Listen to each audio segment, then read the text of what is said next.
दोस्तों क्या है 6 फाइनेंशियल प्लानिंग प्रोसेस। दोस्तों स्टेप नंबर 1, मैं खुद को जानूं। Determine your own financial position. मैं खुद की फाइनेंशियल पोजीशन को समझूं, इनकम, एक्सपेंस, असेट, लायबिलिटीज और आज मैं किस चौराहे पे खड़ा हूं ये मैं जानूं। दोस्तों step 2, identify and set your financial goals. दोस्तों मेरे गोल्स मेरी जरूरत के हिसाब से मैं पहचानूं कि मेरे क्या गोल्स हो सकते हैं। इन गोल्स के हिसाब से दोस्तों मैं सुटेबल इन्वेस्टमेंट एवेन्यू को आइडेंटिफाई करूं। Yes friends, identify suitable investment Avenue. दोस्तों सबसे पहले मैंने सुटेबल इन्वेस्टमेंट स्ट्रेटेजीज को पहचाना। फिर step 3, evaluate alternate investment strategy. हाँ दोस्तों, ये वो स्ट्रेटेजीज है जो मुझे नहीं आती है, लेकिन ये इन्वेस्टमेंट स्ट्रेटेजीज जानने पे दोस्तों मैं मेरे पोर्टफोलियो को ऑप्टिमाइज कर सकता हूं। Fifth, create and implement your financial plan. Yes friend, implement जरूरी है, एक्शन जरूरी है। Yes, knowledge is power but applied knowledge is super power. And step 6, review your financial plan. दोस्तों जो आपने अपना प्लान बनाया है, अपने जरूरत और गोल्स को ध्यान में रख के क्या आपका प्लान आपने जो सोचा है वैसे जा रहा है कि उसमें कुछ चेंजेस करने की जरूरत है। दोस्तों रिव्यू करते जाइए। Yes friends, this were your 6 strong step for financial process. दोस्तों स्टेप 1 में हम लोगों ने देखा कि हम खुद की फाइनेंशियल पोजीशन को पहचाने। दोस्तों ये कैसे पहचान सकते हैं कि मेरी करंट फाइनेंशियल पोजीशन क्या है। Yes friends, if you want to plan for the future, you need to understand your current financial positions. दोस्तों मेरी इनकम क्या है? Number 1 thing income.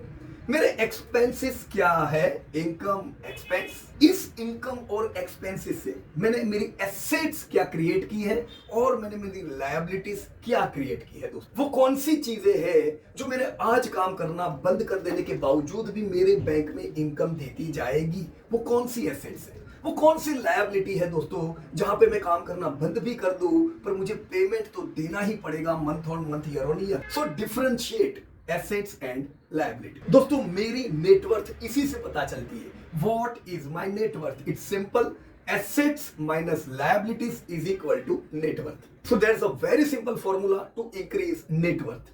Either increase your assets or decrease your liabilities, or you can do both. Increase the assets, decrease the liabilities. Just for an example दोस्तों 50 लाख की मेरी asset है, 20 लाख की मेरी लायबिलिटी है। So asset 50 lakh minus liability 20 lakh, मेरी net worth क्या है? It is 30 lakh.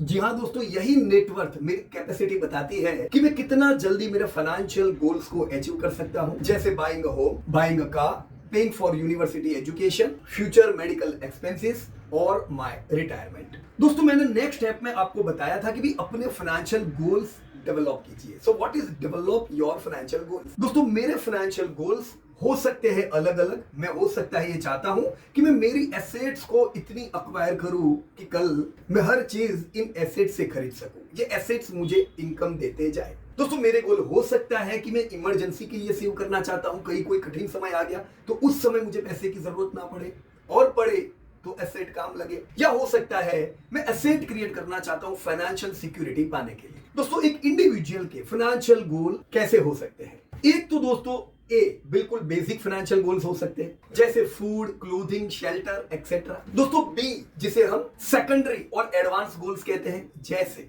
Education, house, marriage, car, vacation etcetera. या सी, एस्टेट प्लानिंग, जिसे दोस्तों हम रिटायरमेंट प्लानिंग भी कहते हैं कि मैं मेरे रिटायरमेंट के लिए काम करना चाहता हूं। तो दोस्तों इंडिविजुअल्स के इन 3 फाइनेंशियल गोल्स हो सकते हैं। दोस्तों मेरे खुद के गोल्स हो सकते हैं कई अलग हो, हेल्थ रिलेटेड गोल हो, सोसाइटी रिलेटेड गोल हो, पर हम जो आज बात कर रहे हैं ये है फाइनेंशियल गोल्स। दोस्तों इन गोल्स पाने के लिए मैं कई अलग अलग स्ट्रेटेजीज यूज कर सकता हूं, इन्वेस्टमेंट की, रिस्क मैनेजमेंट की, टैक्स प्लानिंग की। यस दोस्तों, ये सारी चीजें मुझे गोल अचीव करने में काम लग सकती है। दोस्तों ये जो गोल है वो जैसे जैसे लाइफ आगे बढ़ती है वो चेंज भी हो सकते हैं और होते रहते हैं। हो सकता है मेरे 10 इयर्स बैक जो मैं सोचता था, मेरे आज उससे गोल कुछ अलग हुए हैं।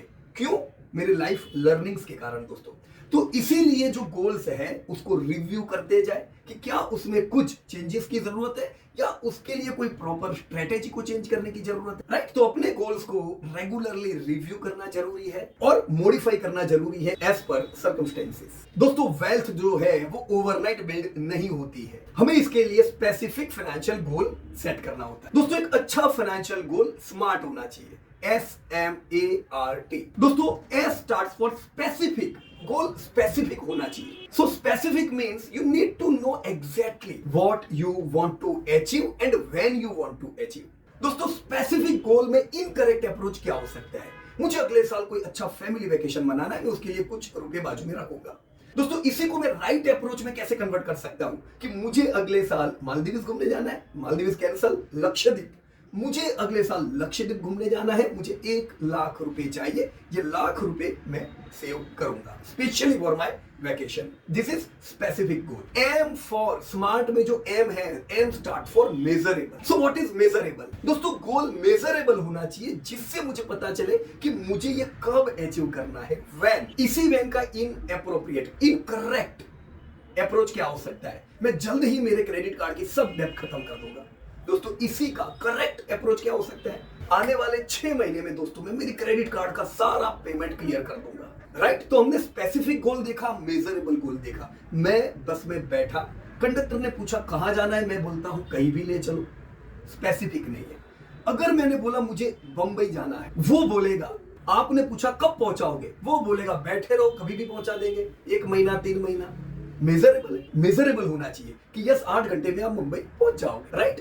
Third SMA, A starts for achievable. Achievable means your goal should be within your reasonable reach. दोस्तों गोल बिल्कुल ऐसा भी ना हो कि जो ऑटोमेटिकली अचीव हो जाने वाला है, मुझे स्ट्रेच तो करना पड़े, क्योंकि अगर स्ट्रेच नहीं है तो ग्रोथ नहीं है। ग्रोथ तभी होता है जब हम अपने आप को स्ट्रेच करते हैं। तो यस गोल अचीवेबल हो पर मेरे कंफर्ट जोन से ज्यादा होना चाहिए, राइट। इनकरेक्ट अप्रोच, मैं रिटायरमेंट के लिए फंड इकट्ठा करूंगा। करेक्ट अप्रोच, मैं रिटायरमेंट के लिए 2 करोड़ फंड इकट्ठा करूंगा जिससे मुझे एनुअल इनकम आएगी, वो मेरी लाइफ में मुझे काम लग सकती है। सो SMAR, R is for realistic. दोस्तों गोल्स रियलिस्टिक होने चाहिए। आइदर जो टूल्स या रिसोर्सेज आपके पास है उनके बेस पे आप उन्हें अचीव कर सको, और अगर नहीं है तो ये भी गोल हो कि भाई मैं टूल्स और रिसोर्सेज को और डेवलप करूंगा जिससे मैं मेरे गोल्स को अचीव कर सकूं। फॉर एग्जांपल मेरा गोल है मैं स्टॉक मार्केट इन्वेस्टमेंट से अच्छा AUM क्रिएट करूं, परंतु रिसोर्स मुझे नहीं आता है स्टॉक मार्केट, तो मैं क्या कर सकता हूं? मैं जिंदगी भर ये तो नहीं बोलूंगा मुझे शेयर बाजार नहीं आता है तो मैं कभी उसका AUM नहीं बना पाऊंगा। नो, मैं टूल्स को डेवलप करूं, मैं रिसोर्सेज को डेवलप करूं, मैं सीखूं जिससे मैं मेरे गोल को अचीव कर सकूं। रियलिस्टिक गोल का इनकरेक्ट अप्रोच क्या हो सकता है?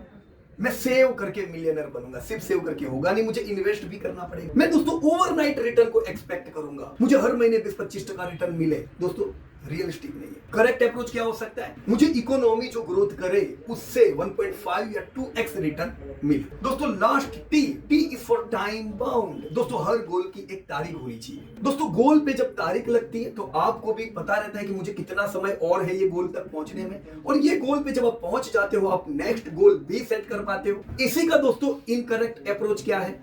मैं पैसे बचाऊंगा मेरी डॉटर के मैरिज के लिए। इसी का करेक्ट अप्रोच क्या हो सकता है? 10 साल पे डॉटर का मैरिज होगा तो मुझे उसके लिए 50 लाख सेव करना है। दोस्तों टाइम बाउंड भी है गोल और स्पेसिफिक भी है, राइट। दोस्तों गोल बेस्ड इन्वेस्टिंग जब हम करते हैं तो हम फोकस्ड रहते हैं। दोस्तों जब कठिन समय आता है हम बाहर नहीं निकल जाते। दोस्तों वही लोग बाहर निकल जाते हैं, डिरेल हो जाते हैं जो गोल ओरिएंटेड नहीं होते। दोस्तों इस अप्रोच का मेन बेनिफिट यह है कि मैं मेरे अलग अलग गोल्स, फाइनेंशियल गोल्स के लिए मैं मेरी असेट बढ़ाने पे ध्यान देता हूं। तो आने वाले 10-15 इयर्स में क्या होगा? जब गोल आपके सामने दोस्तों, लायबिलिटी आप बढ़ाओगे नहीं, एसेट्स हमेशा बढ़ाने पे दोस्तों ध्यान दो। सो दोस्तों स्मार्ट स्ट्रेटेजी को इंप्लीमेंट करने के लिए हमें प्लान करना चाहिए हमारी एज के हिसाब से, हमारी रिस्क अपेटाइट के हिसाब से कि कितना रिस्क मैं ले पाऊंगा मेरी इंडिविजुअल फाइनेंशियल लायबिलिटी के हिसाब से, फाइनेंशियल सिचुएशन और इन्वेस्टमेंट हॉरिजॉन को ध्यान में रखिए। सो दोस्तों मुझे उम्मीद है 5 strong steps on financial process और स्मार्ट गोल मुझे जरूर मदद करेंगे मेरे गोल्स को अचीव करने के लिए। Thank you so much and जय हिंद टू एवरीवन।